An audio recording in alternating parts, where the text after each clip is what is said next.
No, the world isn't ending today. Conspiracy theorists and doomsday preachers are at it again, warning that the end is nigh just because the moon is turning red this week. This century's longest lunar eclipse is set to go down on July 27th, and it's getting some people's panties in a tizzy. Friday's total lunar eclipse will see the sun, earth, and moon in perfect alignment with each other. When this happens, the moon moves directly within the Earth's umbra and turns a dark red, a rare astronomical phenomenon known as the blood moon. The ominous name has given rise to all manners of doomsday predictions. One YouTube preacher claims it's a sign of the second coming, while a New Age earthquake researcher predicts a magnitude 7 quake could strike. Of course, neither of these claims are backed up by real science, even though both claim to be factual. Clearly, that word doesn't mean what they think it means. The blood redness is really just from being hit by sunlight bent by the Earth's atmosphere. Nothing creepy or satanic about it. At 1 hour and 43 minutes, sure, it'll be the longest lunar eclipse of the 21st century so far, but that's hardly proof of imminent destruction. Our advice? Quit flipping through Revelation and go out and enjoy the damn show. Where do people get these crazy ideas? Alien theorists claim to see crab facehugger in Martian cave. NASA's Mars Curiosity rover has picked up some pretty interesting images of the red planet. The latest fascinating image includes one feature that space enthusiasts say looks very similar to a facehugger from the movie Alien, or a giant crab.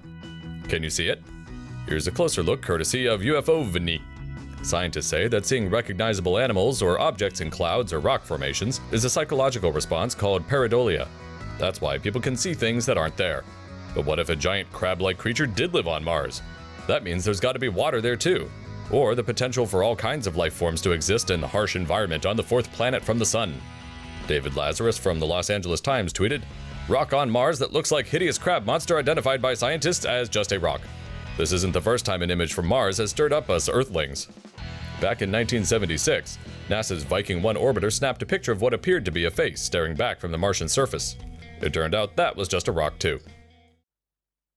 Aliens think we're a zoo, apparently. A 1973 theory regarding contact with little green men is making headlines this week. MIT radio astronomer John Ball reckons that aliens aren't interested in Snapchatting with us because they don't want to hinder our evolution as a species, aka zoo theory. Basically, Ball reckons that all advanced alien civilizations abide by a space code whereby they don't intercede with Earth until we're developed enough, or never. Apparently, there are also intergalactic germaphobes. Interaction with us may end up with them getting a gnarly cosmic infection, and that runs contrary to everything Hollywood. So, screenwriters writing yet another factory blockbuster featuring evil aliens may want to think twice before stereotyping an entire alien species as the villain. Hashtag not all aliens. Trump declassifies some JFK documents. President Trump has ordered the release of 2,800 JFK assassination files, but blocked others because of national security concerns. Congress passed a law in 1992 requiring all assassination records, about 5 million pages, to be open to the public within 25 years. That deadline was Thursday. More than 90% of the files were already in the public domain.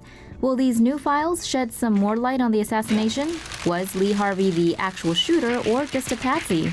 News sites have actually taken to live streaming the document release, aka posting the documents online for you to read, as well as promising plenty of live updates. Who would have thought a dead topic could have so much life? At least now with the records out, all conspiracy theories on JFK will finally be put to rest. Maybe even all conspiracy theories, period. That was no accident. A panel of aviation experts have suggested that Malaysian Airlines flight MH370 was deliberately flown off course and crashed. The experts put together by 60 Minutes Australia believe the captain masterminded the plane's disappearance in what is possibly an intricately planned mass murder-suicide. According to Boeing 777 pilot and instructor Simon Hardy, the aircraft flew along the Thai-Malaysian border, crisscrossing into both countries' airspace to avoid detection. Captain Zahari Ahmed Shah dipped the plane's wings left over his hometown of Penang, leading Hardy to suspect he looked out over the window in an emotional goodbye. The plane then turned northwest before dropping off the range of military radar. Crash investigator Larry Vance believes the captain depressurized the cabin at some point to disable passengers, which could explain the lack of any text or emergency calls.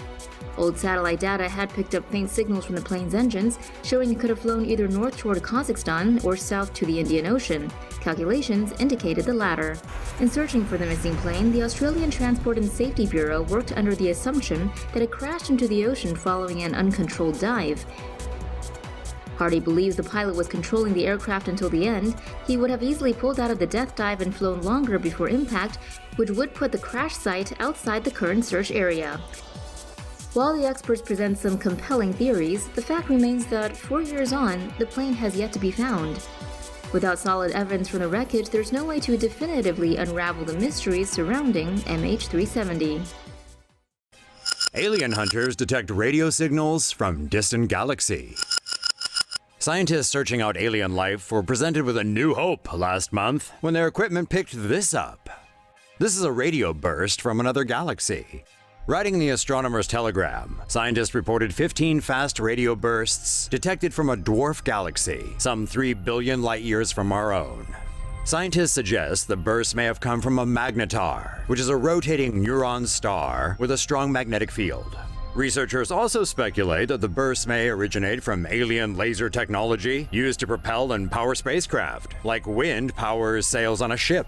That theory is similar to Breakthrough Starshot, an initiative aimed at propelling nanocraft to Proxima Centauri with Earth-based lasers.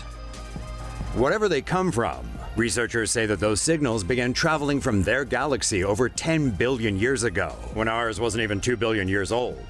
Or in other words, it happened a long time ago in a galaxy far, far away. Hitler is not chilling on the moon.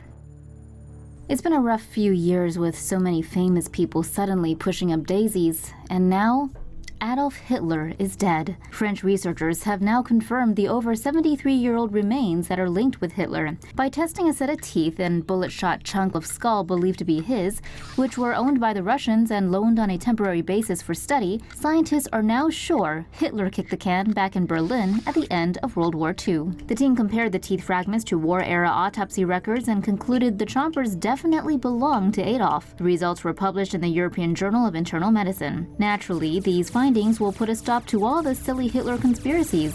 But then, who's living on the moon?